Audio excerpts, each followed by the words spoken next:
Manchester United and Ten Hag are smoking. Not what you think, some illegal substances, but we are smoking on the pitch at the moment, and we are going to Selhurst Park, and we're going to sing, "Oh Nana, what's my name? Oh Nana, I saved the game, saved the game, saved the game," because he's been keeping a clean sheet for 3 consecutive games, if I calculate right. And we are live tonight with Papi and me, myself. We're going to preview everything what's going on around Manchester United, the Ten Hag presser, and of course we're going to talk about the game tomorrow and furthermore. But you know what to do, guys. Like and subscribe.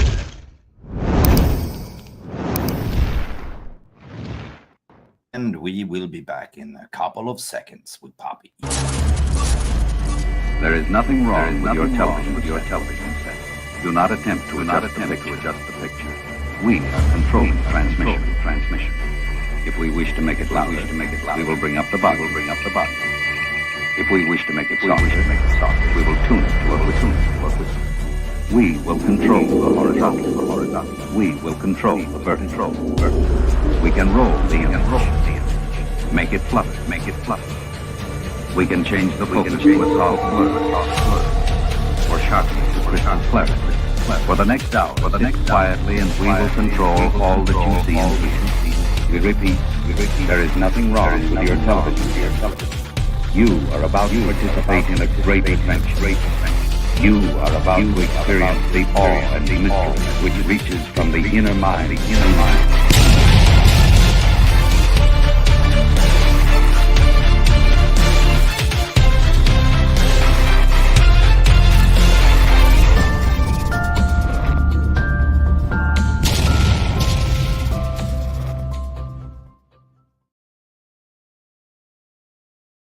Good evening, people.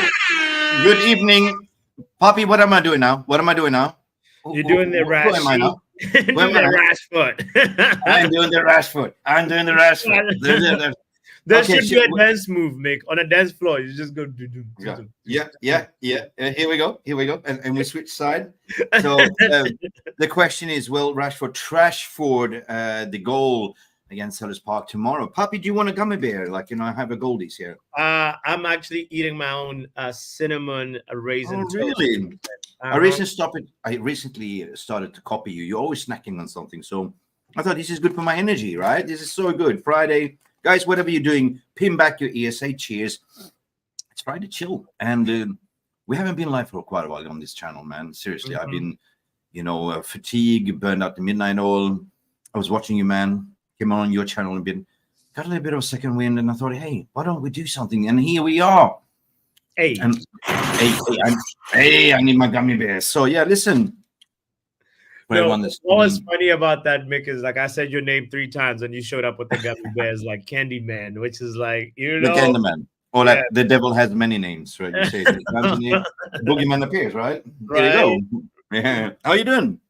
Bro, chilling, man, chilling. I'm actually, it's been a crazy overload work week for me. Me too. And also I lost an important friend that I grew up with. Oh. So he got buried today, and so I've been sort of going through all that stuff, but trying to stay afloat. But sorry to hear that, my friend. Yeah, sorry. I made it to the weekend. That's the main thing. So yeah, sorry to hear then. Yeah, listen, we all carry our burdens, and losing a friend is never easy. Of course, so my condolences to your friend and his family and yourself. Thank you. Grieving is the hardest part, isn't it? You go through the different emotions, anger, sorrow, and then they question why here and that, and you dwell on certain things. But so big up for you for coming on as well, my friend. But no, but also when you lose people, sometimes it's a reminder for how lucky you are to be alive, because it's not like we're smarter than him or smarter than anybody or anything like that. It's just the way the cookie crumbled. He was just leaving a club and then he got stabbed and then died. Oh no! Oh just shit! Like so, and you don't choose for that to happen. And when somebody stabs you, they stab you, and that's it. So but man, that is just shitty, right? That reminds you that life is precious, and live life to your fullest, right? So I recently experienced something really horrible as well. I hit the brick wall myself. Oh, no.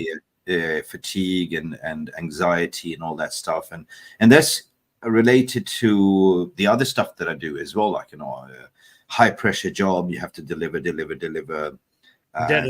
sleepless couple of hours here and there, and eventually you can run but you can't hide, and then we'll just come back and knock you in the solar plexus. You say no, your body's saying no, fuck you, here you go, right? So but in terms of a tragedy, I mean, I experienced that as well. Like, you always question what happened, why this, why that, and life is so precious. So you need to take care of the moment. You need to take care of yourself as well, because you never know what's going to happen, right? Yeah. You can walk out on the pitch and do an onana and slip on a banana, and off we go, in a certain way.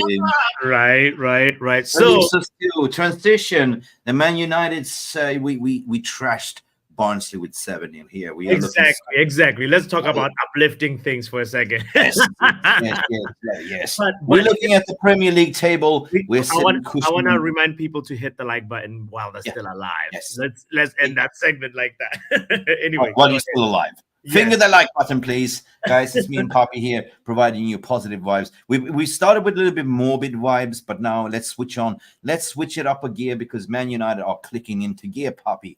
I've been saying that, people were quite negative when we lost 2 and we won 1. And I said, listen, you guys don't see it, but we're still finding the gears, and we saw it. We saw it against Barnsley. I know people saying just Barnsley, but 7-0, we went for the throat. I mean, even the substitutions, we went in to kill the game. It can be 10-0, right? Seriously. No, that is an impeccable goal record for Ten Hag, and also impeccable goal conversion for United, right? Because when was the last time we saw us scoring more than 3-1 or 3-0 maximum, right? I think the highest we've scored is probably, I don't remember, more than a 4-goal margin under Ten Hag. So this was a big. Yeah, it was a 4-1, I think. 4-1, I think. I think it was a 4-1, right? Yeah, I believe it might have been a 4-1. But the point is, getting so many goals and being ruthless and not, easing into second gear. That's the thing that was refreshing to see. And to add on to what you said, I think the last time we actually play, because a lot of people try to downplay it, saying it's only Barnsley, blah blah blah, but the main thing is, if you look at the last time we played Barnsley under Sir Alex Ferguson, we won 2-0, Yes. And it was it's so when you look at that a little bit, it gives you some context and say, oh, a team that has the likes of Michael Owen, Gary Neville, whatever, Scholes, they can play Barnsley, and then they only settle for 2-0. But here we did our thing. 7. Yeah, but here's the thing also with FA Cup and Carabao Cup, right? Yeah.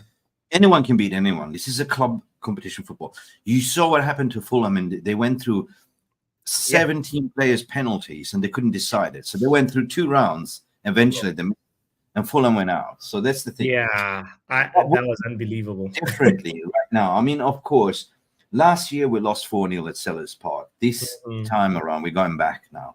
What is different between this Man United of today and the Man United last season, right? Erik ten Hag was asked a question in the press conference. I instantly had the answer, but I want to hear from you as well. What do you think is different? So definitely you can see our off-the-ball work has gone up a notch or 2 or 3. Oh, the work rate, yeah, 100%. Off the ball, we have improved. We're not only also just sort of defending well. It shows with the number of shots that we're conceding. Last season we used to concede at least about an average, I'd say, I'm guessing around the likes of 10 shots maybe, and now we're actually doing a really good job to sort of keep the shots away. The mission to protect Onana has been successful so far, Yep. And no, it's I say that because at the end of the day, a goalkeeper should save shots, but they shouldn't be facing the most shots in the Premier League. Like Onana, I remember last season he was like first or second or third in terms of number of shots faced, and that's like something that you'd expect from a team that's sort of like, you know, in the bottom feeders of the Premier League, you know. So defensively we were there, and now we are actually, like, I'd say in terms of you know, facing shots, we're actually sort of in the probably like the least or maybe top 4 or something like that. Yeah, so yeah, that's yeah. sort of like my first observation. The second one is that we are top of the table for big chances missed. That is incredible. It shows that the cooks are cooking. Yeah. It's just a matter of finishing the dinner. And it's about clicking into gear. What I was saying, you know, that's what we did. So, and I think against Barnsley we clicked into gear. So 2 big improvements right there. You know, chance creation has gone up, shots being faced has gone down. You know, and we just need to keep being clinical. I mean, last year you mentioned something very important which people have forgot if you have short memory span. But the shot conceded last year was horrendous. Like, you know, we were leading the top of the league almost for shot conceded, right? But that also proved you that Ten Hag was speaking the truth when he said, you know, we need to have a full fit squad, right? And we didn't really. There was the injuries, and then you had 15 different combinations of center backs and defenders in front of one another. Now, as a goalkeeper, it's very important that you have a solid brick wall in front of you, because as a goalkeeper, you're the last outpost. Right? Yes. So right now, I am very confident. I mean, Dialo has been doing great deputizing as a left back. You know, but Mazraoui has made a huge impact. He slotted right in. I mean, we're not talking about this Arne slot here, right? We're talking about Mazraoui slotting in perfectly fine into Manchester United. But also now the introduction of Matthias de Ligt getting game time. That partnership, what do you reckon? That partnership, Licha? It's actually starting to cook. It's starting to build, you know, one game at a time. And I think, like, you know, everybody was a lot of a lot of people sort of the butch. I see what you did there. The butcher. The butch. No, but so there's a couple of things, like, you know, before even just talking about the partnership that I want to see improve. Like, say, for example, like that if you look at the table in terms of like where we are in terms of tackles, we're actually top of the table in terms of the number of tackles that we make as a club. We are high up there this 24-25 season. And that, why do you have to tackle? Is you're tackling because most likely you've lost possession of the ball, or, you know, or you're trying to dispossess the opponent. So that can be looked at in 2 ways, because Ten Hag's, like, one of his principles of play or game models, as he said, is to sort of also sort of box the opponent in and give like force high turnovers. So that means we're going for tackles more, and we're actually being very successful at it. But on the flip side, I want to look at that as like also a lack of possession. You know, if you hold possession of the ball, you don't need to tackle as much. You don't need to run around the pitch as much. So I want to see us holding possession a little bit more and tackling a little bit less, even though you're still trying to box the opposition in their half close. Look at Man City. They're able to hold the ball and actually keep playing on the opposition's half without necessarily forcing. I would say that what you described is exactly what we did against Southampton, right? Okay, the first 30 minutes was crap, you know? But then when we clicked in and scored, we punished them with 2 fast goals in 7 minutes. Then it was just possession-based football. We were holding onto the ball. We were passing it around the whole team, and they kept chasing. So they fell into a trap.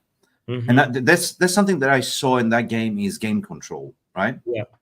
Game control. They followed to the teeth instructions. Ten Hag said, you know, I remember that we had the watch along, and I said, the only thing is what I was nervous in the second half. Don't do that, because 2-0 is the most vulnerable results in football in the second half. If your mentality is weak, you will lose. You will bottle it, right? You will do what we did last season. We conceded, like, you know, we were leading 2-0 and lost the game with 3-2, right? But this time, you see that they're more disciplined. Off the ball movements, they're attacking, they're pressing. It's more of a team cohesion. It's more of an understanding, the way I see it. And then we moved into Barnsley game, and it just clicked into gear. like, the attack started to functioning, right? Because back then we had high XGs, but we didn't finish the dinners. But now we were clinical, and these 7 goals against Barnsley, they were not bad goals. They were beautiful goals, right? They were clinical how we punished them. My favorite was the cutback goal. Yeah, the cutback goal. Talking about control, your point about control, I want to quickly just show this and show. For me, there's a reason why sometimes the statisticians count the number of passes that a team makes. Look at Man City, where they are 2,560 passes in these. Yeah, but they play handball. They play no, but it goes part and parcel with control. A team that is also going under the radar is Southampton. They actually, prior to them playing us, they had been averaging 65% possession of the ball. And that is a testament of, look at where they are, second in the passes completed table. Spurs, Liverpool, Chelsea, all ahead of us, and then we're right there. We're in the 2,111 passes. Okay. So it means it's a good sign. It's a good sign. And it's possession. It's possession. Is what you wanted to say. Did you have the ball more? You pass it around. Control most of the time. Equals control. Yeah. Yeah. And as you can see, the team that possesses the ball the least is Everton and Ipswich. That's sort of like they hit you on the break, FC. So yeah, and surprisingly, Arsenal is 15th, which is kind of a interesting. And Arsenal, by the way, they have a big game away at Etihad. Etihad. So we're going to talk about that as well, Papi. But before we do, just want to bring in the VR room into the stage. Sandra Myers is in the house. Big up Mick and company. Big up Prince Papi and Monarch Big Rulers. And for you, Papi, your road to 3,000 subscribers. So proud of you, my friend. Keep going. And sorry, no Casemiro for me. Yeah, Ugarte. We're going to talk about Ugarte. What a difference Ugarte has been made. We have something with a losing sauce. That is a long name. With Who expressions. The fuck is this? No, he's got expressions on the picture. So big up to you. Who the fuck is this? I don't know. Who the fuck are you anyway? Who the fuck are we? I don't know. We're just running a channel. That's who we are. Big up to you. I love that expressions, by the way. Trevor Wade is in the house. He's saying, is Mick Rashford or Marcus Ruby? I don't know, man. Happy Friday, people. Pops, what you saying here? Popsy and Mick's name 3 times. Just saying, go, go, go. Go, go, go. Go, go, man. Mick, United. Stay off sugar. Yeah, no, I need more sugar. God damn it.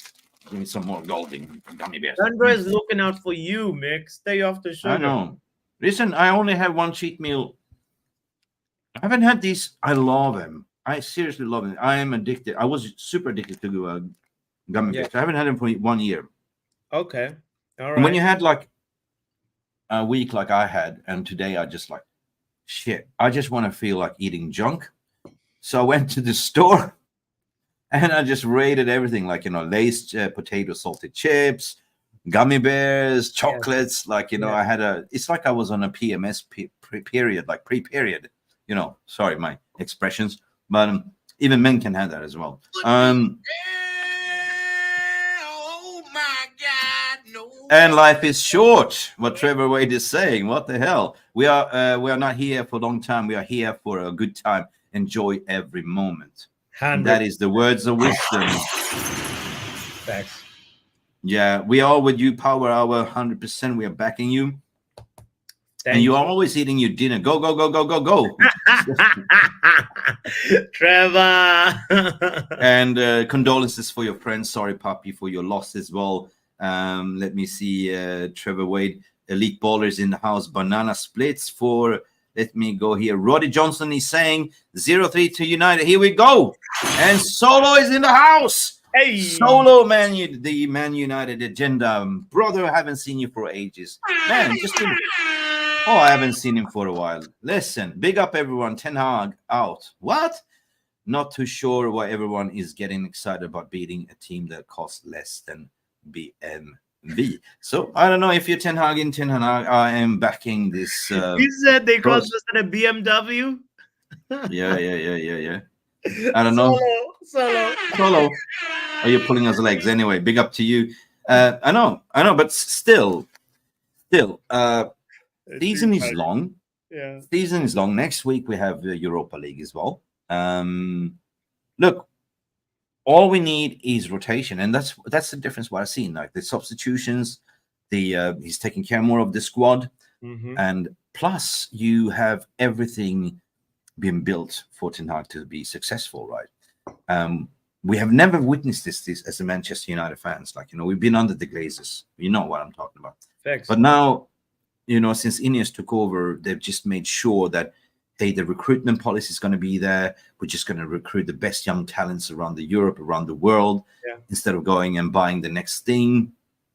But in terms of giving Ten Hag all the tools that they need, the best coaches, the best attacking coaches, the best medical staff, everything, just to fix the problems. It's like fixing the Old Trafford leaking roof. They never fixed the leaking roof. It's always been leaking. But now even that, they're going to look to kind of demolish the stadium and build the latest and greatest for 2 billion, 100,000 seaters. These people mean business, 100%. Yes. Yeah. So that is the difference. And my point of view is that having those expectations right now that we will go and win the title doesn't exist. You know what I mean? Because change management doesn't happen over one night. Like, for everyone to gel and click into gear, we're not only talking about the players, we're talking about everyone that's newly appointed, everyone that's going to find the feet. And, when you start the job, like, hey, where's the photocopier? Where's the stapler? Where's this? Where's that? Where's the bathroom? Of course. Yeah. You got to have an induction and guidance. Where's the leak? Yeah, exactly. Where's the leak? And the same thing is with this team as well now. They're learning the new patterns. We can see the runs are getting, like, they're running more for each other. They're finding the channels, the passing, what you displayed here. We're having more passes. That is the difference. Yeah. And you can beat Ten Hag out and say, oh, he's clueless, bold fraud and everything. But he has a plan. He had a system. But the only thing with this system that you need players that follow you lead, and you need players that has the IQ 100%. And can follow the instructions and has legs that can run. Because it's a high pressing game at the same time, possession based. Ugarte for me was the key pivotal signing because the way we want to play, because he's kind of the glue between the defense and the attack. And we saw the cameo that he had, like the breakup of play was amazing. And the way he also breaks up a play, like interception high up on the pitch, winning the ball back like Fred used to do, and just give it away quickly for a goal scoring opportunity. Yeah. Now you can say that we are cooking. Yeah. Or am I smoking something that I shouldn't be smoking? No. You're smoking the right thing this week. But you're right. Like, as I showed we're talking about the team tackling, total number of tackles we've made. We're highest in the league, and we've got us one of the biggest tacklers on the planet right now. Ugarte, there are other elements of his game that he has to improve, but there is something that's undeniable about him is his tackling success rate, the volume of tackles, probably the closest thing to how prime N'Golo Kante used to tackle. I'm not saying he's the exact player, but I'm just saying that attribute about him is comparable to N'Golo Kante. So I'm excited to see moving forward how Ugarte gels with the squad, how he's able to keep the tackling going forward, and also what that means in terms of us controlling and pinning the opponent in the half. So that is actually kind of refreshing to witness. So and what were you saying to Solo here? So he says basically no different between last season and this season. Solo, open your eyes, Solo. Solo is definitely smoking the wrong stuff. No, there is. Honestly, you cannot say this season and last season is the same, Solo. Honestly speaking. No, you cannot. There's a clear difference, especially our off the ball work. Come on, mate. In the last 2 games, we've had 10 goals scored. Were we able to say that last season?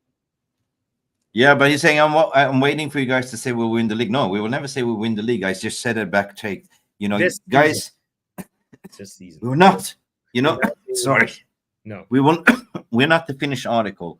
But what I'm saying is this is the first open heart surgery that was recommended by Dr. Ralph Ragnick, and we actually got rid of 17 players got in 7 players. We got a new takeover, which looks like they're going to do fizz out the Glazers eventually with, with debt to equity. Like, they're going to sell OG Nice, invest everything, buy more Class B shares, and eventually Glazers will be gone. Every single appointment was not a Glazer appointment. Omar Barada was not a Glazer appointment. It was an Ineos appointment. Dan Ashwood, Ineos appointment. Everything was Ineos appointment. Yeah. So, of course, they looked at the optimization. How can this club how this giant mammoth of the club used to win everything, how can we get it back on the feet? So I look at it from that perspective, and that's why I'm saying you just have to take it game by game, and see how the players are gelling, see how the players are now fighting for each other, right? Yeah. There was a Twitter, or I saw a clip from TikTok or something. Somebody posted that behind Erik Ten Hag, and what you saw was going on. Like, everyone was like, it was like a happy camp. Everyone was rooting for each other. Ten Hag was taking a shirt like this, signing and putting backwards and stuff like that. Yeah. Mm-hmm. No, there's reasons to be optimistic, to be upbeat, honestly. That's why I don't want to single you out, Solo, but also there's somebody else in the chat who was saying, well, we'll be back to regular settings very soon. Yes. I remember who it was, but of course, I mean, we understand that. I mean, this is the normal PTSD, because we've been let down as fans before, right? Yes, we've been let down, but this is a total different structure now. That's what I'm trying to say. It's like a work culture. Like, you work for a toxic environment, and all of a sudden they do a cultural reset, right? True. They realize that we need to change in order for not lose our players and lose our staff, and we want to have a better reputation in the market because we want to attract the best talent. True. And that's exactly what they're doing right now. On the best talent, Mick, and everybody, and you, Jamie One, I'm looking at you. Look at the best talent flocking to Man United. Look at you have to smile when you look. We just got Samuel Lusale, who's a right winger, 16 years of age, and the potential is high on him. We got Chido Obi Martin. We know from Arsenal. We know that Arsenal are crying salty tears. Yeah, he's a striker, and he is going to bang goals. The future is looking bright. Also with Shea Lacey, who is a right winger as well, 17 years of age. The potential is high. Harry Amas. We know that he's still young. 17 years of age, I think, and he's somebody to look out and watch for that left back position. Sekou Kone, the DM that we got all the way from the motherland. There's guy. We're not talking about him, but soon we will. Soon we will. Yeah, he's a defensive midfielder. I'd say, like, talking about N'Golo Kante in the making, he's N'Golo Kante in the oven. He's still cooking. He will see what kind of player he evolves to be. Lenny Yoro, he's not on crutches anymore. Come on, how can you be not optimistic with all this 6 players that are just making us really, really, really look forward for the future? Honestly, in the future is bright. I'm going to start this comment because I'm going to go back to you, Thomas, as that as well.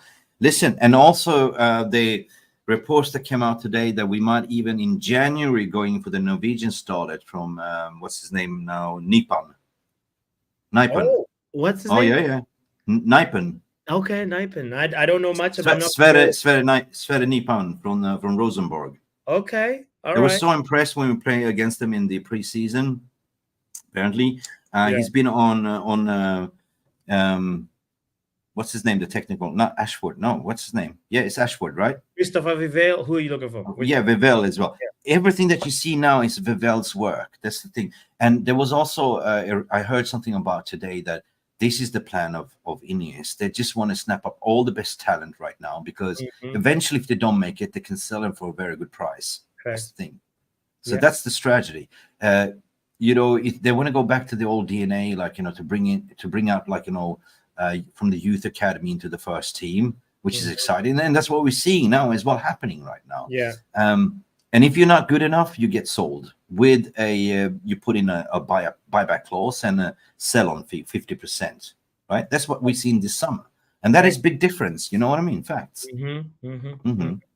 Yeah, it only gives me more excitement to know that the January transfer window is coming, and this backroom stuff, they're already thinking about it. They're already plotting and strategizing who's coming in next. And it's not like the previous regime where we're like, oh, damn it, when January?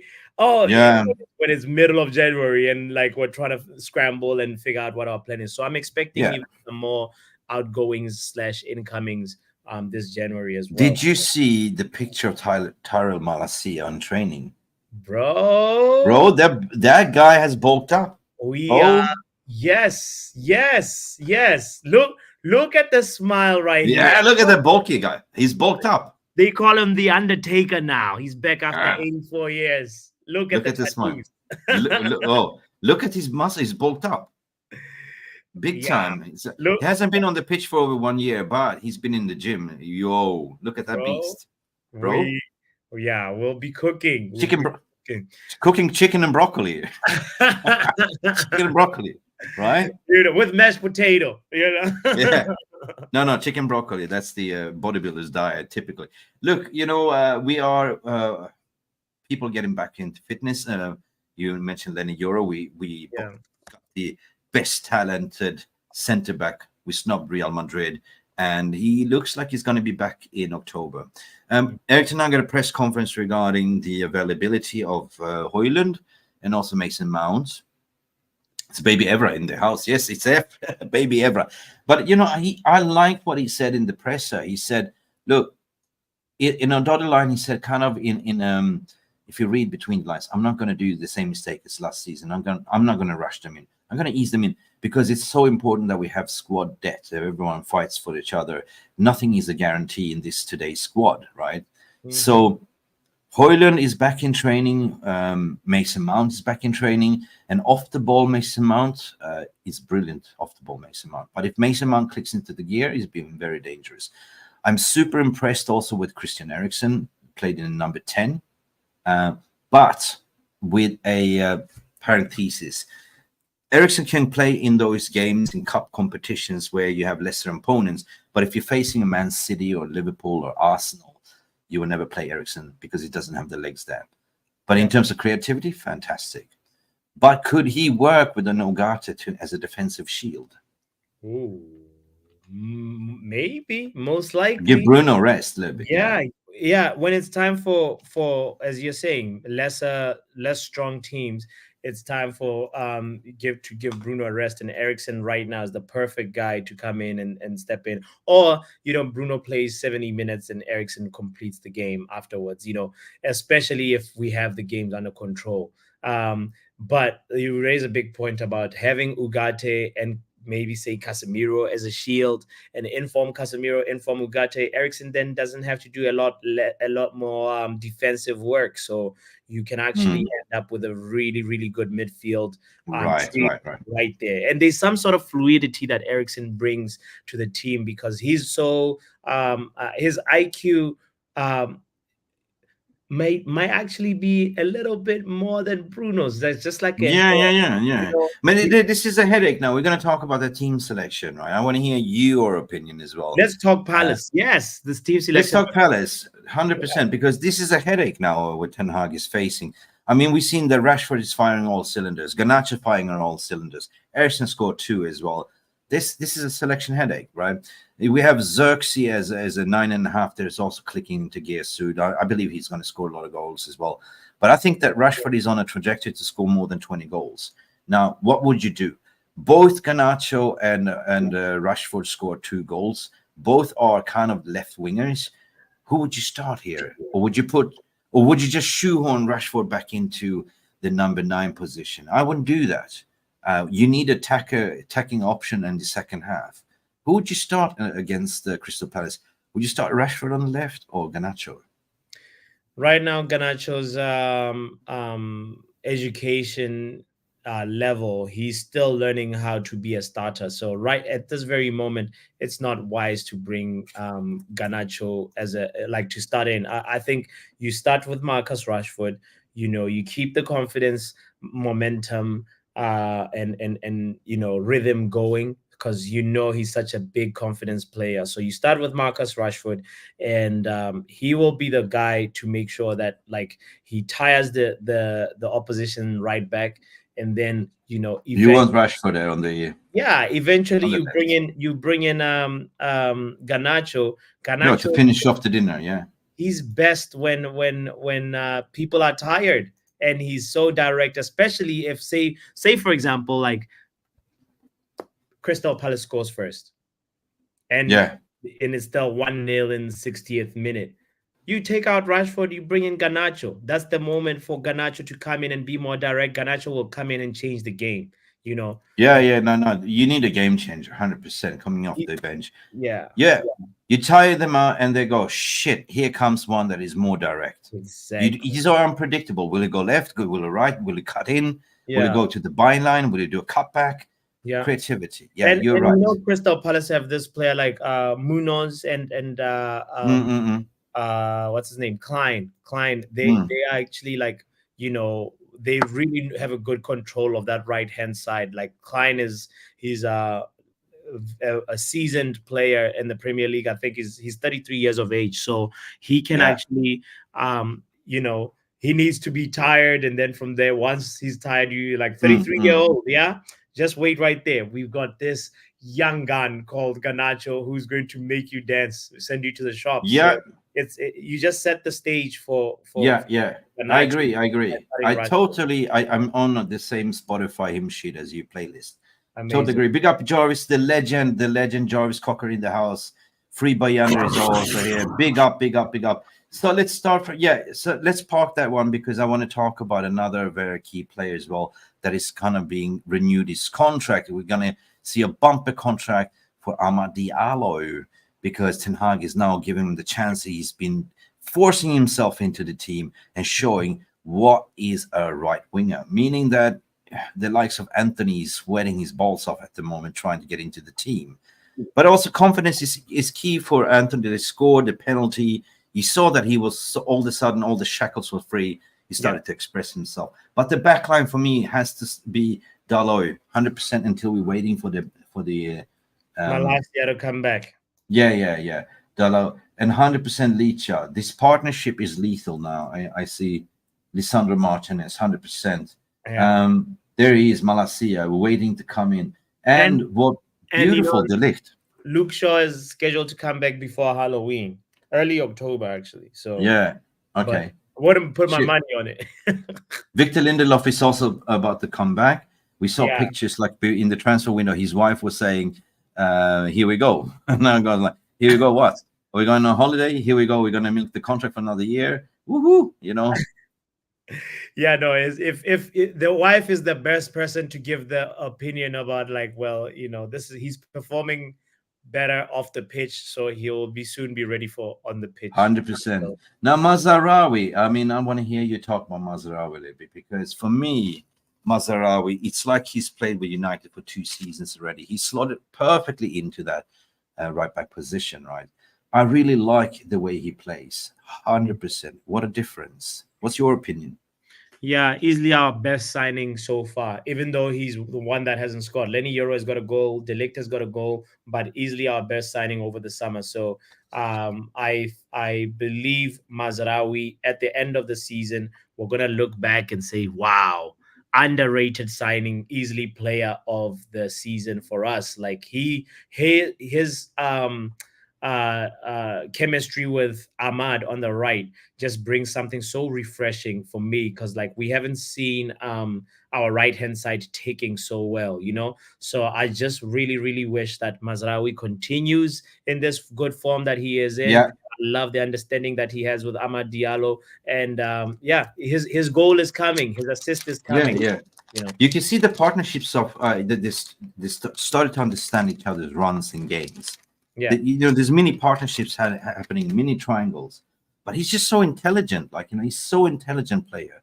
I remember the first game how he was handling the ball and kind of the passes he was doing. Like he did some tricky stuff in running in. Instead of passing into this lane, he passed the ball like vertical, like back into this lane here, like unpredictable. And his runs is amazing. Manuel Ugarte, oh my God, what a signing! This is the Michael Carrick that we've been crying for 100%. Like, you know, that's an N'Golo Carrick, mate. Yeah, you know, he was. He broke up the play, which led to a goal. I think I can't remember which goal it was. I think it was 3-0. I think it was last time. Yeah. But the way he wins the ball high up on the pitch as well, it's very instrumental. Like, you know, so he is the shield. Like, you know, that means that Dialo can bomb forward, Mazraoui can bomb forward, De Ligt can go a little bit wider. He's there operating in this space only up here, shield. Right? Yeah, shield. So he's just receives the ball, gives the ball away a couple of yards away. You know, finds the channel, gives it to Rashford, gives it to back to Mazraoui or Dialo, and defensively super strong, right? Yeah. He's that. Him and Licha are like, you know, separate from birth. They are like two evil twins. Like, they're both aggressive on the ball. I like that. They bring that South American grit. 100%. You know, the aggression, the really like fighter warrior spirit, and I like that. I think that Kobbie Mainoo will start next to him now. What do you think? He has to. There's no way Kobbie Mainoo. He's fresh, bro. He's been recharging. It's time to unleash Mainoo, and we know that his last couple of games he hasn't been shining as much, but I think the kid was just overplayed and over fatigued, and you know, you have to be intentional about how many minutes you play a young player. And you know, we saw Barcelona have a really horrible approach to Gavi. They had this kid Gavi, who's now what, 20 years old or something like that. But Gavi, he was such a huge talent for Barcelona and under Xavi, right? And Mick, they played him so much. They played him only Ter Stegen and probably Gundogan had more minutes than him. And then you know what happened? The accumulation led him to an ACL tear, you know? And really? Torn ACL, because he was also not just, he is very similar parallel story to Kobbie Mainoo, because he was in the team sheet for Barcelona, in the team sheet for Spain, even in the World Cup in Qatar. Like, he was there, and then next thing you know, like, just out of a very, very small thing, he just gets a torn ACL for the rest of the no, that's the torn ACLs are very bad. Listen, the key, I mean, for me, Emmanuel Ugarte is the key signing for this transfer window. Why? Because he would eliminate Kobbie Mainoo to play his game. You know, he will, liberate a lot of players, Bruno Fernandes, to be more creative, because they can trust him. They know he can be high up on the pitch, win up the ball, break up play, give it to Mainoo, give it to Bruno, and then you have an instigated counterattack. We saw it numerous occasions as well. So he's key, definitely. I think Bruno Fernandes is playing more disciplined this year than last year. He's more, last year he wanted to do everything. He was, leading the press alone. He was running around like a headless chicken. But as soon as he came in the second half, he had a step pattern, assist. The passing on Bruno is crisp. You know what I mean? It's more disciplined. Yeah. Rashford, I like, because now Rashford is doing the simple things, right? He's back to basics. He's activated back to basics modes. Before he used to go dribble and take on 3 defenders and just run into a brick wall. But now he is actually playing smart, right? He looks sharp. He looks fast. He's good on his feet. And that goal that he scored, what a relief, that just razzled the net. Like, that was a Marcus Rashford-esque goal, right? Facts. I want to talk about Amad Diallo. I want to talk about, because our most dangerous winger. Even though he didn't stat pad versus Barnsley, literally, I feel like he is the most dangerous winger that we have right now in Man United. Have you noticed that he's not craving the limelight? He's not craving.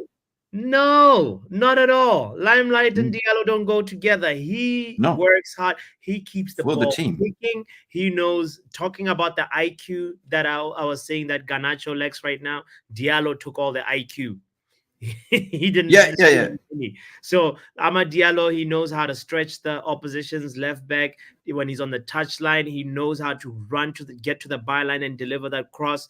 And he also knows moments where you have to just come back. You don't necessarily have to attack every single time you touch the ball. So Amad Diallo, for me, he is what we wanted Jadon Sancho to be. Yeah, 100%. More disciplined. What's He's a ironic creative. about that, Mick? What's ironic about that is that we actually spent 2 or 3 transfer windows looking for Sancho, and then we signed Amad Diallo. We at the same time. And now And people were raving about him in training. He said, "This guy is sick. This guy is this. This guy." Yeah. Now we're starting to see the fruit of the labor, because Ahmad, for me, is so unpredictable. Ahmad is like Garnacho on the left. He's ruthless. He will take on your fullback. You don't know what he's going to go left, right. He's going to cut in, but he's creative. He's crossing into the box.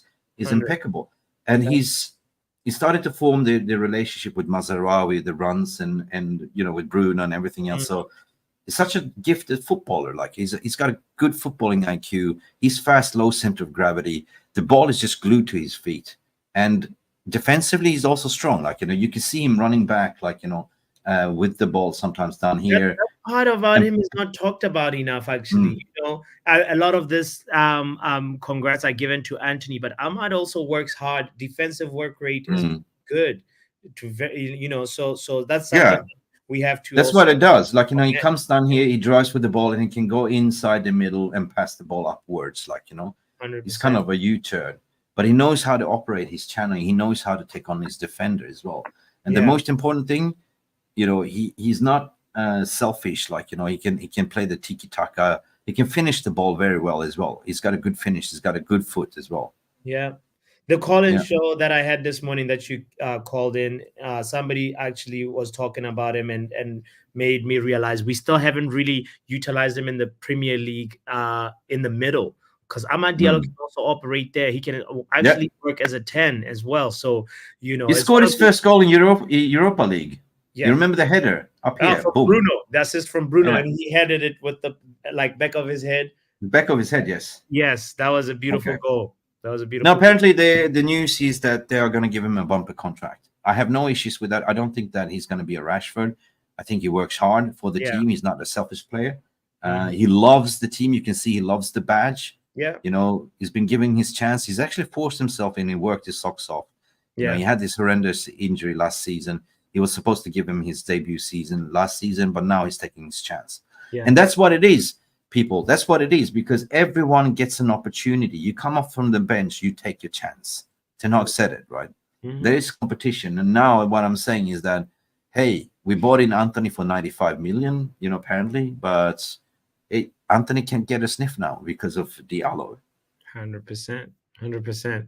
Yeah, and he waited his chance. You gotta reward patience. You gotta reward people that, like once we got Anthony, that didn't phase him, and he knows that Garnacho has played there ahead of him, that didn't phase him, And remember that special moment he gave us in the FA Cup versus Liverpool. Yeah. He stole the ball. He broke up the play and drove it up. And got that all-important goal that, when you look back at the fact that we won that cup, Amad Diallo feels proud of himself. I'm sure that, he was instrumental in the journey to that cup. Yeah. And this concludes my lineup pick, because I will start Xerxes on top, right? We have an actual striker. We have Xerxes. We have Højlund coming back. Højlund would most likely start on the bench, I believe. He's going to be part of the bench coming in the second half. Yeah, but makes sense. There's no point of playing Rashford to shoehorn in the middle like we had last time when you actually have Xerxes. You know what I mean? Yeah. In the Premier League game. So I think that Joshua Xerxes will start and he'll be substituted over Højlund in the second half. 100% agree with you. Unleash the Zerk, let him go berserk. That will work. That will work. So yeah, Xerxes is let him continue building the chemistry. His link-up play is elite.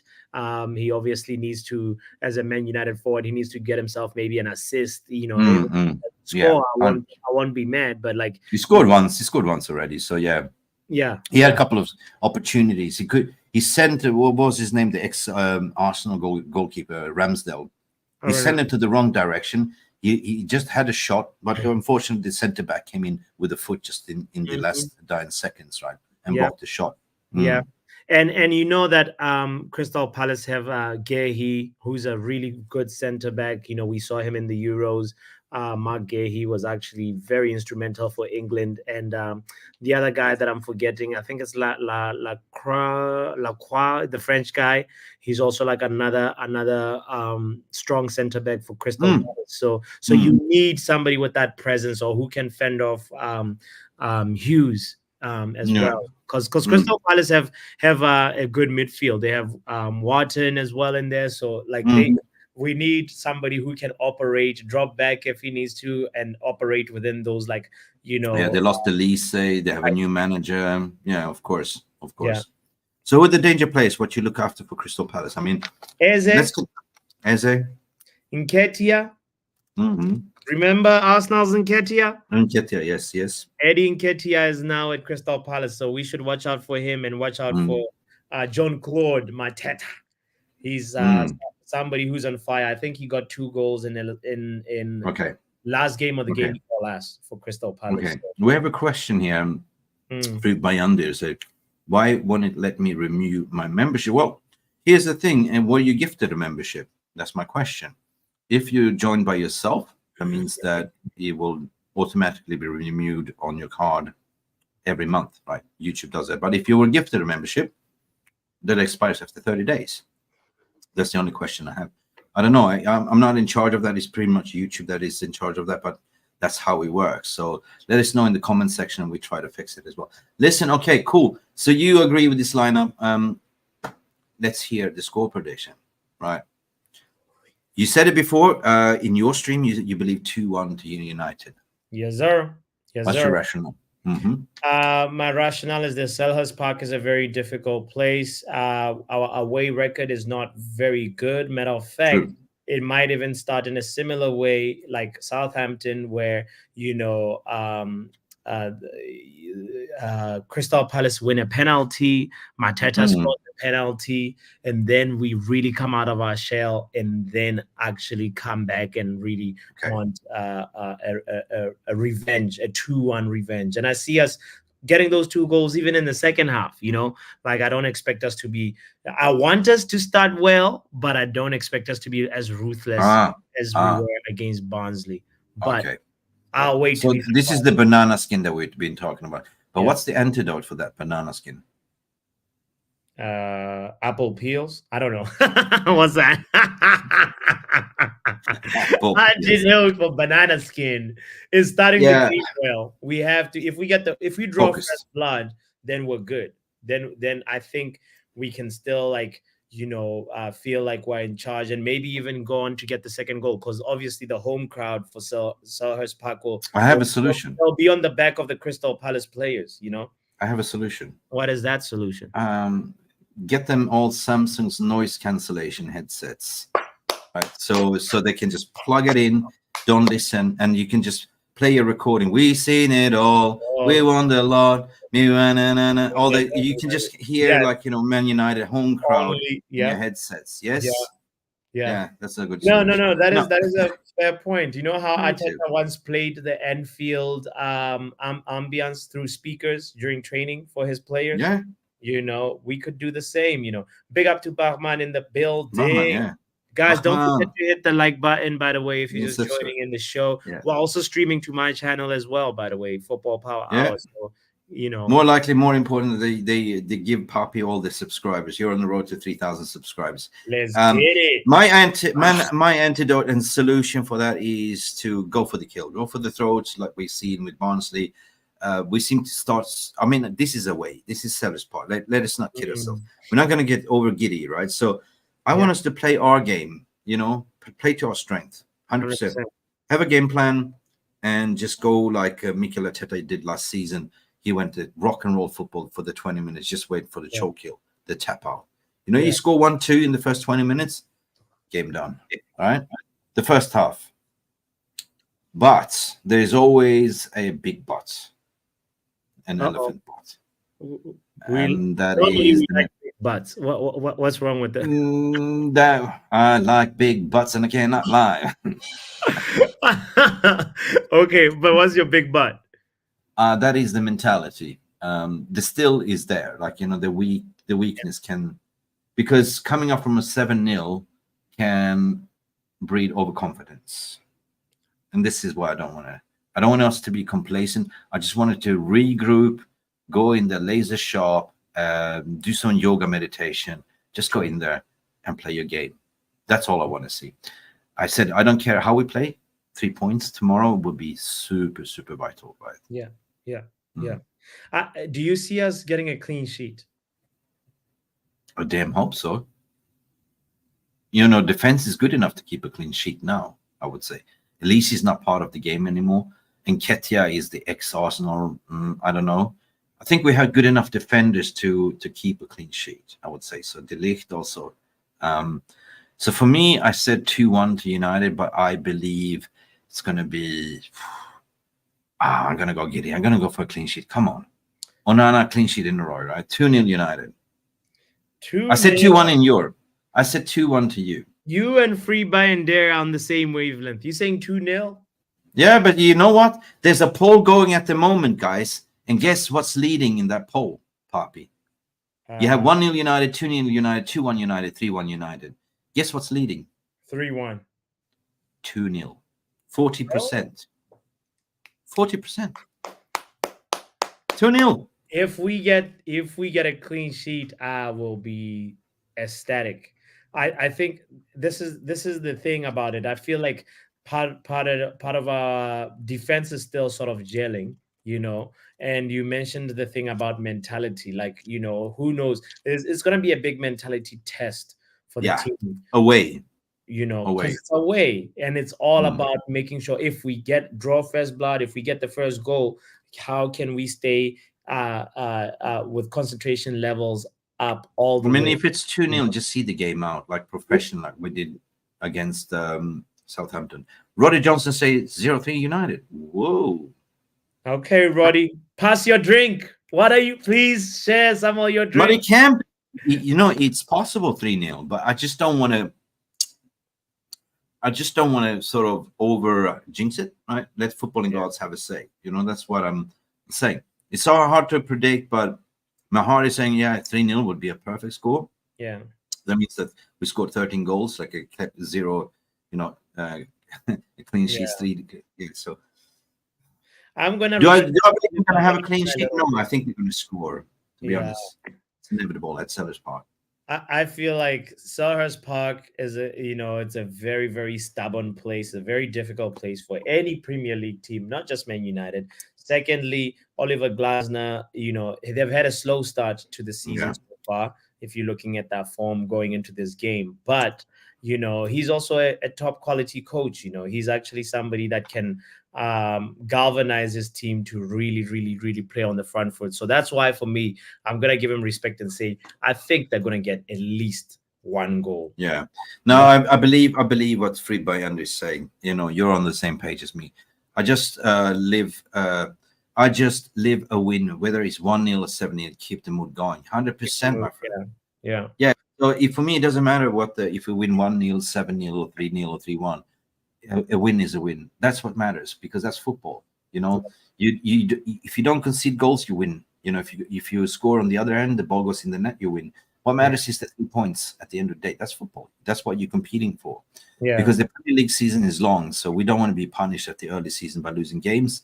So therefore, like, the form and the style of play, whatever style identity, will come eventually. But right now, in the beginning of the season, this is game 5. It's all about winning. Like, you know, grind it out. So even if we're up 1-0, 2-0, let's do what we did against Southampton with game management. Just see it out. And what you said, ball possession, pass it around to, you know, let the ball be your best friend, be bestie, because if you give them the ball, they will hurt you. Matter of fact, you know, like last time we went to Selhurst Park, we know it was 4-0. We just talked about it. But in 2023, last time, the second last time we were at Selhurst Park, it was a 1-1 draw. So these things, like, it's really, really important. I know it was that free kick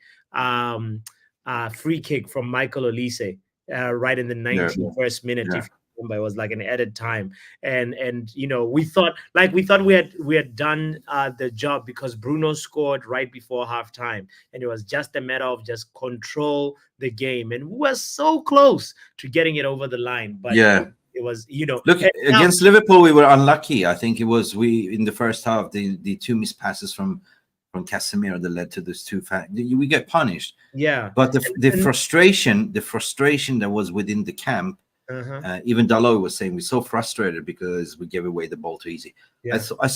I think we saw that evidence against Barnsley. I know you're saying just Barnsley, but the unleash of that frustration just came, right? Yeah. Yeah. And I want to see that continue. Like, you know, message to the players to stay composed, ready against every team. Yeah? That's what I want to see as well. So big up. 100%.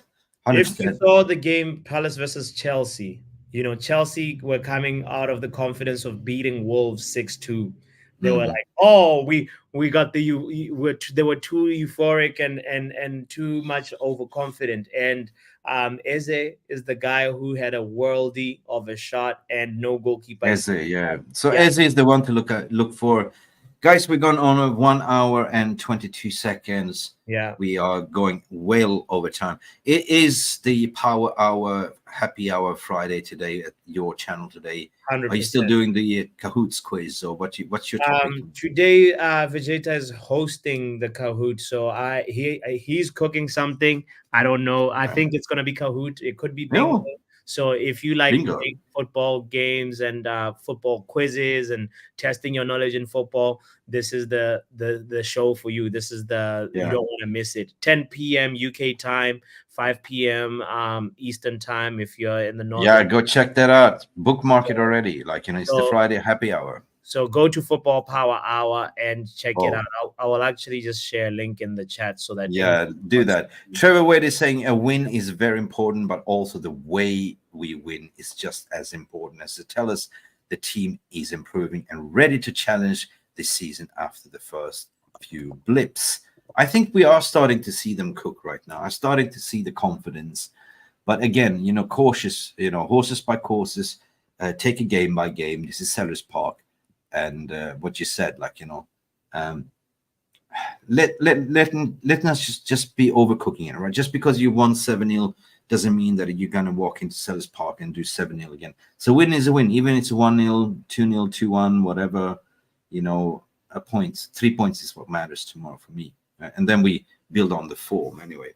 So, so go check out Football Power Hours later on. Bookmark this page as well, guys. You'll be on, and I probably will be sleeping. It's 2:30 a.m. where I'm sitting, mate. Oh, geez. It's 2:30 p.m. your time, right? 3:30. Daylight savings has happened. Trevor Way says, happy hour come with free pennies. You'll find out. Click on the link and find out, Trevor.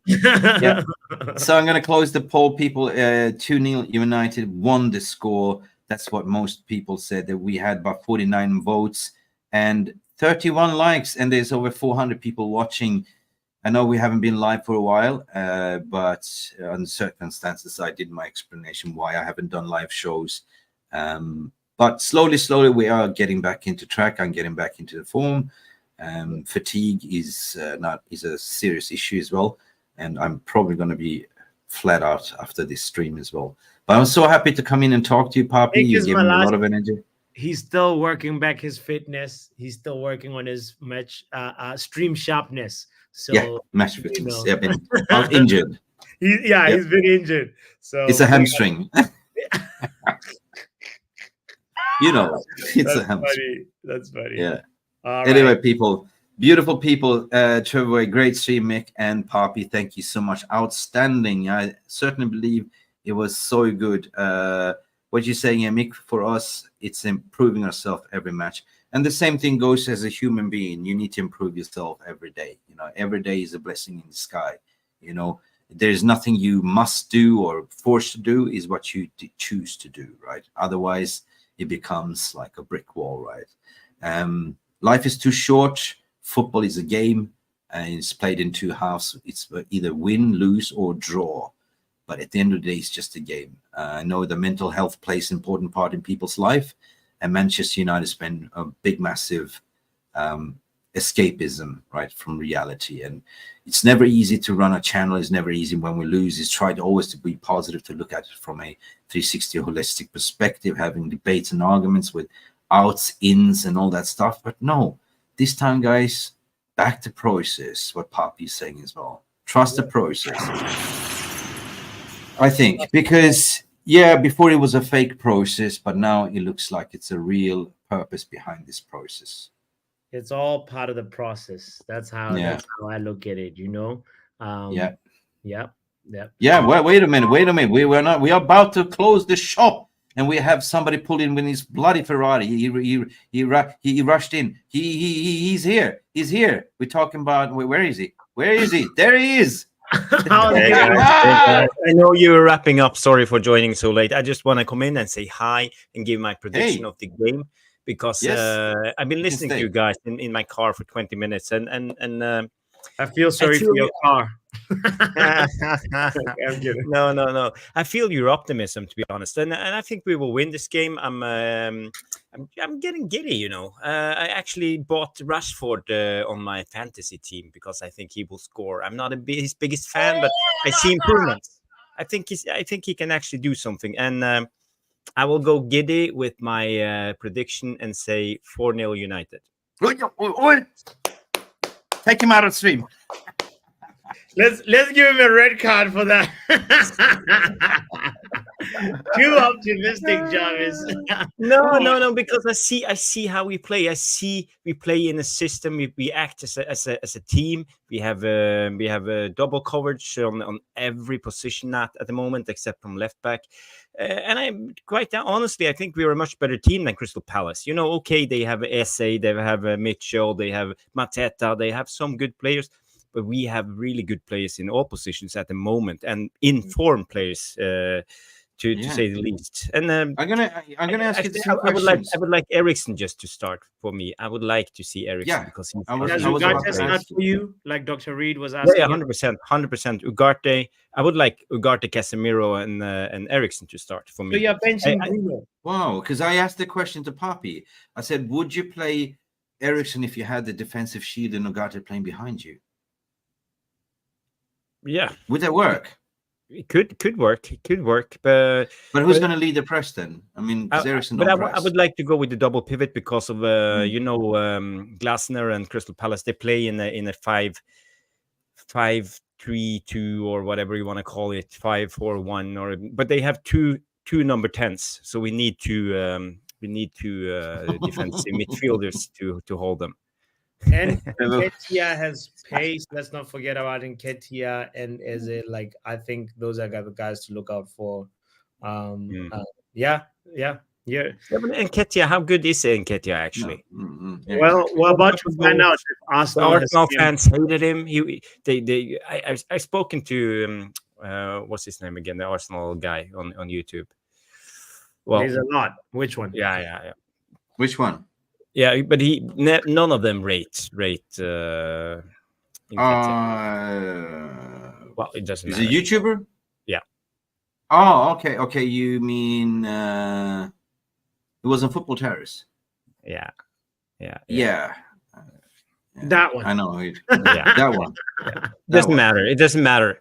But I don't think Nketiah is all that. But this will probably come back and haunt me. Nketiah will score a hat trick and we will lose. Yeah, but I believe in footballing gods, and that's why I don't jinx it. 4-0 is way. I mean, you might be right. I mean, the wheels is coming on the Ferrari right now. We are clicking to gear 100%. Yeah. I mean, clean sheet, there'll be something, right?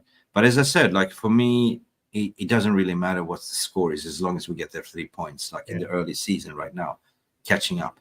But the thing is, Mick, football is very strange because it comes with confidence, and suddenly you have confidence, and now you see the guys, they have confidence, they believe in themselves.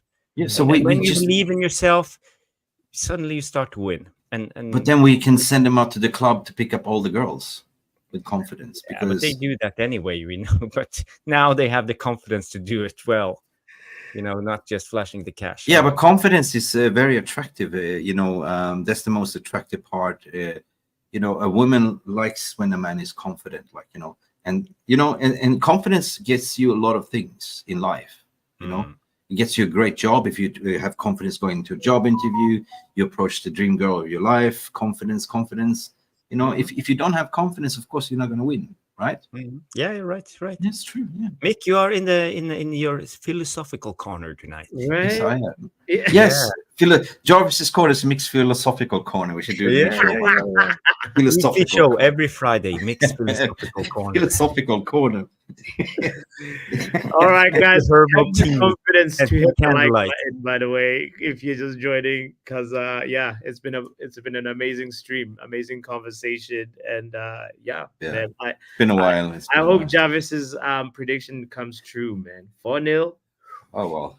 That would be absolute revenge. Like they beat us 4-0. Yeah, but that's the title of the show, Erik Ten Hag's Revenge. So Jarvis came in the nick of time and did the reverse, 0-4 to 4. It's 0-4 to 4-0. Yeah. So yeah, I think so, 100%. And if you are from a Arabic country, you read it backwards, so it would be 4-0 United anyway, right? So 0-4. Yeah. Well, it will be exciting to see. When is the game? Is this 5 o'clock p.m.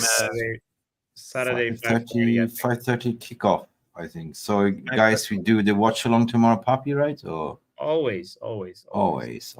Yeah. And tomorrow we probably do the post matches as well, like, you know, jump on. Yeah, I think I will have the time tomorrow. You know, I came on late busy, because I've been working actually until now, 9 o'clock at night. So it's just my busy season, so I have a lot of things to do. But now, last night I was working till 1 a.m. in the morning. I had my first meal at 1:30 a.m. Yeah. So it's been Speaking crazy. of work, I gotta rush to work, guys. Yeah. So, all right then. Big up, Papi. Big up. Yay. So it's from being 3 to being 2A. Yes. So listen, you're feeling confident, of course. Yeah. We had Solo coming in here earlier, like this, and saying, "Well, we will not do. You know, it's no difference from last season." I see it differently. Like, you know, I don't know. For me, it's the whole structure behind it, the whole tools, the whole background stuff. You can see how the players are starting to find a camaraderie again. Like, you know, it's not individual brilliance; it's more of cohesion, right? We spoke about Amad Dialo, that he's been unselfish. He's going to be given a bumper contract, but you know, he's not want to be in the limelight. He doesn't want to have the fame, shame. You see, Rashford is starting to realize, hey, you know what? I'm starting to be happy again, right? We've been super critical to him, but I'm just happy that he's now back to basics. Like, he's playing it very simple. You know, he looks much sharper. When he's does this all of a sudden, like, that means that he's back. You know, the mental mind map. You know what I mean? But the thing is, you know, when he scored his first goal, you didn't see him like he's trying to prove a point to us fans. He did for himself, and this is what I would like to see from Rashford. I would like him to do it for himself, not to prove us fans wrong or something like that. Yeah. He needs to have the right attitude, and I think he gradually are starting to get the right attitude. And you know, being humble, being scoring a great goal. He didn't even like try to cheer too much. He was just a little bit serious face, but not giving a stick back to the fans in a way. So no, it's just a positive headache. Like, you know, it's going to be competition between Rashford and Garnacho, but Højlund is back too. Højlund is on the bench. He's in the squad. It's amazing. Since when did we have a squad where you can look at the bench and say, shit, you know what I mean? Malacia is back in training. Yeah, Mason I know. Is back in training. Yeah. Full squad. But this is the thing which excites me, right? You don't know if Rashford's going to start left, who's going to start as a centre forward, but you can look at the bench and say, in second half, we have game winners, like game changers that can come in. Like, if you take out Rashford, all of a sudden you put in a Garnacho that is unpredictable, constantly running at the defenders. You know, is he going to go left? He's going to drop a shoulder. He's going to go right. He's going to cut inside. You never know. That's the thing. 100%. And that's a night. But Mick, now we have come to a place where, in a way, I'm not too hung up about who is going to start, because I feel we have a lot of players in form. You know, okay, maybe he drops Mainu, maybe he drops Eriksen, maybe he drops Casemiro, maybe he drops Ugarte. You know, in a way, it doesn't matter, because now I feel that we have strong players in all positions, and Ten Hag can change it up. But I would like him to make at least 4 subs in the 70 minute tomorrow, even. But that's what he's been doing. haven't you noticed Well, he does? yeah, but Mick, it's easy when you are 4-0 up or 3-0 up. Yeah, Then it's true, easy to make early subs. true. But Yeah. what I'm saying is, even if it's 0-0 or 1-1, do your subs. Question. Trust Yeah, your yeah. players. Question. Have you noticed that each substitution that comes in, they give it all, right? They have a role to play, from the bench. It's not. But It's it's competition. They have to. They have to now. Yeah. So that's what I'm most impressed about. Like, you make a substitution, they come in and give it all, like, and you don't even notice that you made a substitution. Even against Barnsley, I know we still went for the throat. That's the thing. So I'm super happy about that. But one thing, the only question mark for me maybe tomorrow with the starting 11 is Kobe Mainoo. I heard Papi say that now he's fresh. He didn't play against Barnsley and stuff like that, but it's not that easy. I think he needs. I would give him a couple of weeks off football because he played a lot of minutes last season. It was his breakthrough season. He was in the Euros, and he came back. He didn't have a really good preseason. He just came back directly into the games. So for me, I think now we have the opportunity to rest him a little bit because we don't depend on Kobe Mainoo. And I think as a young kid, I don't want him to be another Gavi. I want him to have his rest. Well, yeah, Trevor Wade say, Mick, I thought we were about to close the shop, but of course, John. Sorry. So we haven't seen each other for a while either. So it's always good to hear your opinion as well.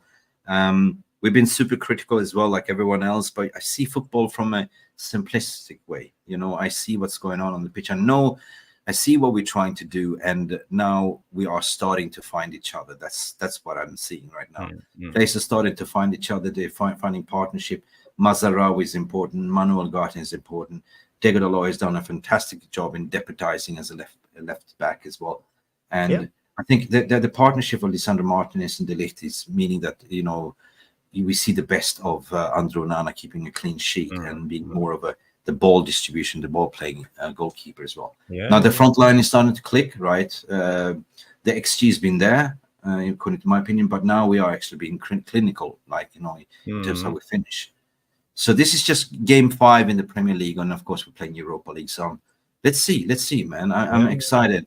JY is saying with the start question, what we start: Palace 0-5, United would dominate possession 12 minutes, 15 minutes. Crystal Palace was concede possession.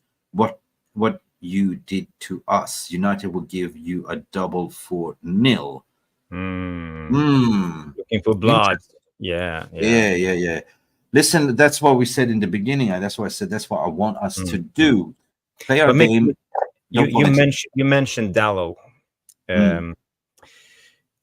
Did you ever think of Ten Hag moved him to the right against Barnsley, and he had a bad game on the left back against Southampton? Yeah, he did. Do you think Ten Hag is starting to doubt Dialo a little bit, and he will be the first one out when Luke Shaw is back? Yeah, it's going to be competition. I mean, he got in Mazarawi for a reason. He did, right? I like Dialo, but Dialo is not a left winger. He's a versatile, but he's more of a specialist right back. And there you already have a Mazarawi. So, but it's good because you need freshness, right? You need rotation. So again, it comes down to rotation and squad. But Ten Hag did this last season. He swapped Wan-Bissaka on the right, Dialo on the left. The next game he played Dialo on the right, Wan-Bissaka on the left. He didn't have options. But he didn't set them on a regular side. But you need to have 2 players for each position, 100% rotation, right? You need to have 2 left backs, 2 right backs. So now when you see Malacia come back and Luke Shaw, they're going to compete against that spot. And then Dialo and Mazarawi will compete against the right back spot as well. But you need rotation to keep the squad fresh. And that's how you win the league titles and everything, to have freshness. Yeah. If we go far into the Europa League, FA Cup and League Cup, we are speaking about, I would say, at least 30 games. 50, more than that. 30 extra games. I think it's 19 in the Europa League if we go to the final. And maybe there's 7 games in the FA Cup and the same in the League Cup. So yeah, it will be a lot of games. So we can actually play with two set 11s. one for Wednesdays and one for Thursdays and one for Sundays. Yeah. Sorry. It's okay. Have a glass of water. No, I had flu as well, so I'm just out of it. Is it the Bali Corona? No, man. It's the seasonal flu that's flying around. Like, when you yeah, I know. It starts. You have the coughing. The coughing comes, and then it comes to Norway after a while. Any update how Ineos are going to push the parasites out of the club? Yeah, but they're starting to do that, and this is what I've been talking for a while. Yeah, big up Thomas. This is something that I call debt to equity, meaning that I understood what they've done. They could have bought the club on 51%. Give up the vape. Never. So basically, never said coughing. We wondered why they went in on 25% when the initially bid was to take on 69 something or 61%, right? But he figured something out. A smart way out is something called debt to equity. So he started small. He's going to invest in the stadium on his own pocket, his own accord, Ineos, and that 2 billion they're going to utilize for called debt to equity, meaning they're going to, in return, they're going to take more Class B shares. They're going to sell OG needs and put everything into, clear the debt, and that's going to give them more equity as well. So eventually, within the next 18 months, I see. Do you think they will sell Nice? Yeah, they will. Why? 100%. Why? Yeah, they said it. Okay. Glazers now giving Jim Ratcliffe 33%. So you see how incremental it's going to rise until they have full control. The patterns are there already because you can see the appointments. All the appointments are Ineos staff.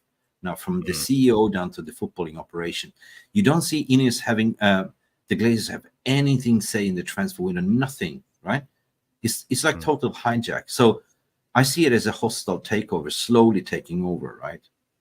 And we were a little bit skeptical to see, well, how are you going to do this? But you can see the pattern, what they want to do right now is what they want to do on the football operation and the team and what the vision they have. And they're going to recruit and buy the best young players like around Europe, around the world. Basically, build the best academy, right? Recruit under 25s. And, so they do have a plan, and the plan is a winning, because they are winners, all of them. You can see Jim Ratcliffe is a marathon runner, like he's 70 years of age. Everyone is like competing, right? So they're winners. And I don't think they just went in like this to invest just to be partners with Glazers. I believe that eventually they looked at it. Dave Bradshaw came in and said, well, how the hell did you manage this club to stay afloat for this long, right? You bought players left, right, center that didn't match anything. We need to change a lot, right? And this is what they've been sweeping up. And eventually what I believe is that the Glazers will leave. That's by hostile takeover, by doing this debt to equity thing. Yeah. Yeah, So it will be interesting to see. It will be interesting to see. But I'm thinking they are going for the multi-club model. I think they will buy more clubs, even if they sell Nice, because we have Berada. He was the multi-club chief of director for Manchester City. I think he has a role in all of this. Speaking about City, they are in a deep shit. I did a video about this yesterday. Really, like the hearing is started, and now the damning reports say that they might be expelled from all competitions because UEFA tried it for 8 years, but they use time bar stamping, right? Now with the Premier League, you cannot do that. Independent, you can't overappeal. So you could just take Everton as an example. Like they collaborated and they had 4 points of charges of FFP breach, and they get points deduction. Now tell me, 115, you can't get away with that, And the UEFA president said, I know you're guilty, and that's why they handed over all the evidence to the Prem to make an example. Yeah. So they've been also countersuing, and that means that why would you countersue if you're guilty? Why are you not handing over the evidence? Why are you creating shell corporations that doesn't have any, equity and just use that as a sponsorship, right? It's been caught out red-handed, like it's cheating. So what does it mean being banned out of all competitions? They mean they will be thrown out from Europa League, Champions League. Come January, they might be not even be in the Premier League. That's the thing. They might be even relegated. There's serious charges like doping in a way, like Ben Johnson did, like Lance Armstrong did in cycling. You lose all your titles, you lose all your records. you get banned for life, right? The question is, how long will they be relegated? I mean, you can look from a political standpoint, they're quite influential in terms of infrastructure, what they're doing, investing money in the country, and therefore they think they can get away with murder, but Premier League is trying to set example, with the PSR, FFP, to say you cannot cheat. It's going to be fair play. So they're cracking down on everything now. Could we see a situation where the current owner will be forced to sell? Might be. The question is, will he still keep the club if he gets relegated? Yeah, but as I say, as a some kind of bargain, and they accepted that. Okay, sell the club and can be, yes, 10 years of transfer ban, and you don't know, yes, transfer ban, everything. What's the point? Will he just go and abandon it? But the club will survive in a way. Yeah, but will they? Will they just go and buy another club? In Girona is another project, this and that and that. But the thing is that players have certain clauses in the contract, like what if we get relegated, blah blah blah. We are free to go. So if push comes to shove, you might even see a mass exodus in January window. That if they get expelled from the Premier League, a lot of these star players will say, "Are you kidding me? I don't want to play in Division 1 or Division 2. You're joking. I'm out of here." So January might be a very interesting swoop window, to get City players, you know what I mean? Do you remember? You're going for your Erling Haaland, Yeah. No, I don't know, but I think he will go to Real Madrid. But you remember when Juventus was relegated? Yep. Because of I think it was match fixing. Match fixing, yes. Yeah, and they had one big star. Alex Ferguson wanted him for almost every summer window. Del Piero, if you remember him. But yes. he stuck with them in Serie B. And because he said, I can't leave my club, when they need me. He was loyal. But this is a plastic club. They got bought up. Everybody says City got away with UEFA charges because it was too far back, but the Premier League are well within the time barrier. City still has paid millions in fine from the UEFA fiasco, guilty as charged. Surely UEFA gave Premier League evidence to get City. Yeah, they did, because there was a hacker whistleblower in Portugal. Now he's in protective custody, right? Under protective, what do you call it? Identity protection. His name was Rui Costa, but not Rui Costa. His name was damning evidence. And there was even a report now when City played now in the Champions League. Somebody wrote there was a dead mood in the stadium, right? So it's a really, when you declare annual reports that say that you earn more than Real Madrid and Manchester United, then you start questioning what. Rui Pinto. Rio Pinto, yes. Yeah.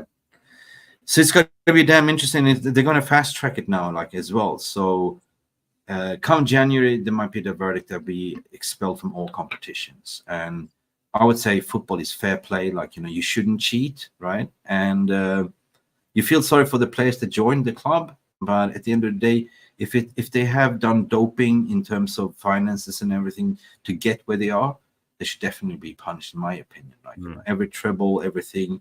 I mean, Sheikh Massoum bought City 2007, 2008, and from that it was just mad trajectory. If you look at the Newcastle situation, they haven't had the same trajectory because they've been cautious, right? They cannot just spend the money the way they wanted to, but just because PIF or Saudi, they're super rich. You gotta do it sensible. Man United has been, since the takeover, have been looking to be compliant basically with the PSR, FFP, and we've been cutting down the wage bill and everything else. So we are in good standing right now. But the only thing I can think of that can save City at the moment, because of all the evidence, I think it will be political pressure on from the government down to FA, but that means that because of Qatari relationships, as Abu Dhabi relationships. Yeah, but that's what I said. Well, but this is Premier League. The banks. Yeah. But the thing is, if they come clean and if nothing happens, Premier League will face. Well, not come clean, but in a way save them, cut a deal. Yeah, but if they cut a deal, then it's not fair. It's not fair because that's the end of Premier League, right? If Premier League, for some reason, they gave Everton points deduction and fines for breaches of FFP, right? And there's no, what's the justice system there with somebody with 150 charges cutting a deal? You know, that means that the whole system is corrupt and Premier League will just die. You know, that's the thing. They're trying to make an example. Well, it depends on the verdict, you know, how they set their verdict, because maybe they can. I don't think so. They No, can deduct them. Let's say deduct them 30 points every season they have won the league. I think Premier League has suited up as well with their own lawyers and everything. They are willing to fight tooth and nail, right? That's the thing. They want to save their face, 100%. That's what they're doing, right? In matter of fact, that they are fast tracking and coming out with this. That means that they have solid evidence. They have solid case that's been handed over from UEFA as well. You know. So if you look from a legal perspective, litigation perspective, you have certain case studies. What you say, you know, Wade versus Rowe or whatever. You know, that was the verdict.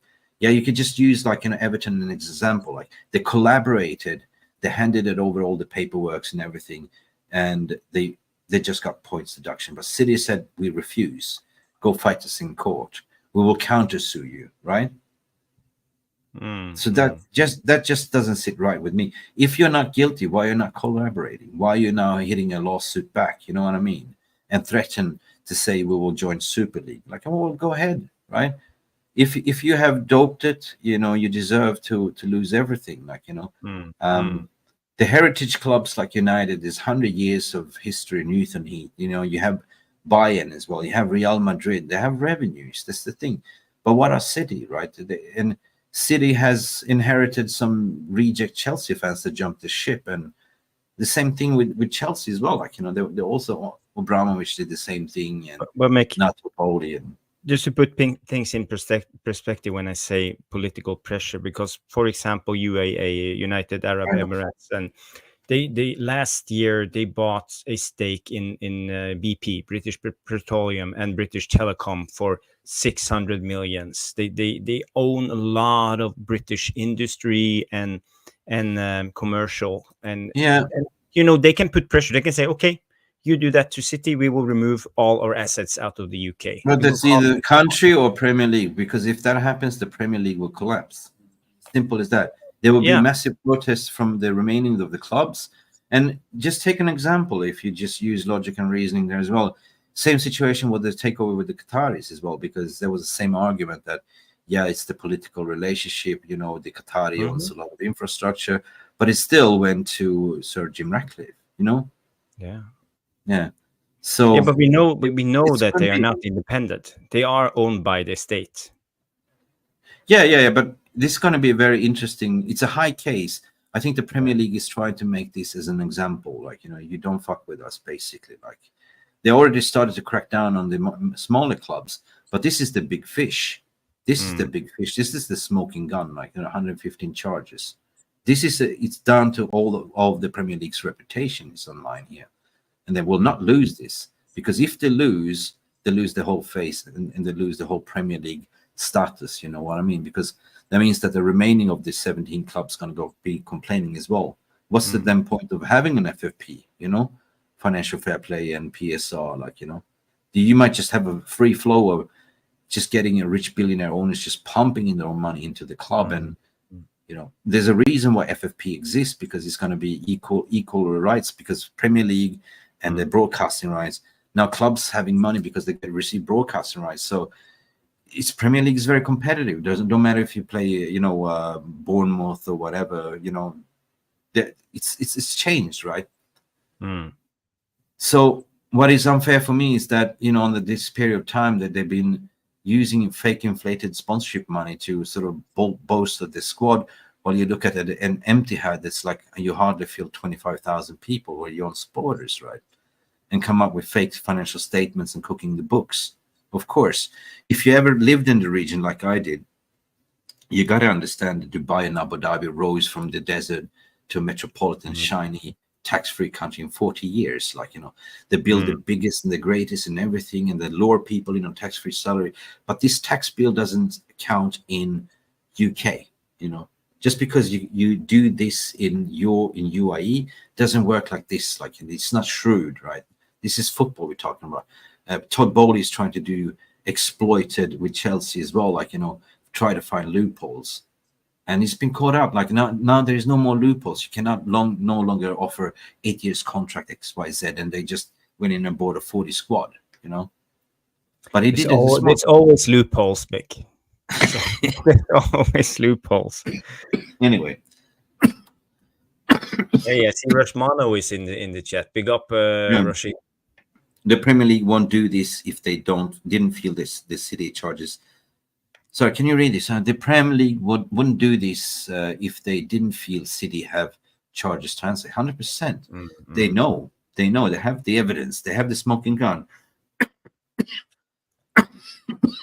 Yeah, do you think they have been building this case for a lot of years, or because we heard about it what? Yeah, is it 2 years now since the charges was official? Yeah, I mean they first it was UEFA that tried to squeeze them, right? Yeah. But there's a different system in the sports arbitration zone. That means that you can over appeal, over appeal, 6 years, over appeal. Yeah. And every time you appeal, there's 6 months waiting for the next hearing, XYZ. And after 8 years, there's something called time bar stamping, right? That means that you can no longer use that evidence. But this time around, they utilized evidence from UEFA, handed over to Premier League's investigation that had to look for it for 2 years, I think, and they're now ready, And this is kind of an independent, you cannot over appeal. So this is when now the hearing's been set, and they're going to fast track it. And come January, you might even have a verdict to say you've got to be relegated or transfer ban, or you will lose 60 points. Even if you deduct 60 points, that means relegation anyway. Yeah. Well, it will be very exciting to see, but, I'm biased. I hope that they will get the strongest possible verdict, the toughest verdict. Yeah, but for me, they can rack up as many points now. They can sit at the top of the league, but come January, if they get 30 points deduction as the most lenient, that means relegation anyway, right? 30 points is massive, right? I don't know. It says City will no doubt appeal. It will take months after the verdict, so it won't happen this season, Mick. We'll see. It's going to be an interesting case. I mean, we have never seen anything like it in the Premier League, so I'm following this with the Hawkeye, right? And I'm going to speak also to the Swedish Rumble, our friend of the channel as well. He's a sports lawyer as well. So yeah, that's going to be interesting to follow. People, I think with the Yorkshire Cowboys, haven't seen you for a while. No chance City spend more on brown paper envelopes than anyone else. Yes, that's what they do. I love your dog, by the way, Yorkshire Cowboy. Okay, 1 hour and 37 minutes. We were supposed to close the shop for 30 minutes ago, but I haven't seen my brother for a long time. Jarvis, good to see you. It's Friday. And Mick, let's tell everybody the time for tomorrow, and let's just do a preview. We can do a preview tomorrow. Everybody can tune in. We can talk about the game. Already done. Yeah, we can do it again. We've done a preview. Well, tomorrow is watch along, and tomorrow is post match and pre-match. Yeah, we do the post match after the game. Yeah, as per usual. Yeah. 10 minutes after we go live, and we win, lose, draw. We will be there 100%. We will do a watch along as well, and that's about it. We'll not do the warm up. It's too much streaming for me. Yes, sorry. And the 4-0. 4-0. 4-0. Oh my God. All right. Anyway. Thank you, Jarvis. I'm absolutely knackered. I'm running out of juice. And whatever you're doing tonight, crack your beer, whatever. If you drink, if you don't drink, chill, get some junk food in. I'm going to Sofia in Bulgaria next Thursday. So I'm not drinking anything until then. Yep. You're going out with the boys. I know that one. Yes. Yes, sir. Yes, sir. Anyway, so good to see everyone. And thank you for tuning in. Jarvis, it's good to see you also back in the corner. See you guys tomorrow, right? For the game. Jarvis said 4-0. Okay, I go with you, Jarvis. Positive. Yeah. Let's keep it positive. All right, guys. You know what to do. Smash the like button, please, and subscribe.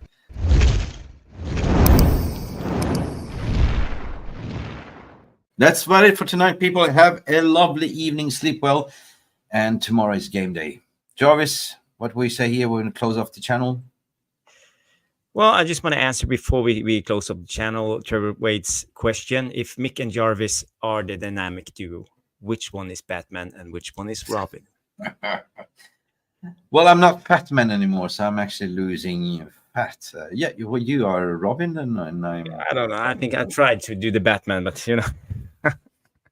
I don't know. You choose. You can be whoever you want. Yeah. We are just Mick and Jarvis. I can be Robin. That's okay. Robin. Cool. All right, son. I be Love United, hate the Glazers 100%. Listen, it's time to close the shop. Yes. Peace, love, and bananas, everybody. Thank you for tuning in. Hit the like, subscribe, say hi to Mick, and after the show, leave a comment in the non-live section. We need all the help we can because of our Sabbath, and we need to go back to our usual ratings. Yeah. Help us out. Leave a comment, thumbs up, a smiley, whatever. That will be fantastic. And it's Friday night. Go out, have fun, and enjoy the rest of your weekend. See you tomorrow after the game. Have a good one, and bye. Thank you so much for stopping by and watching MUFC Realist TV. Don't forget to like and subscribe.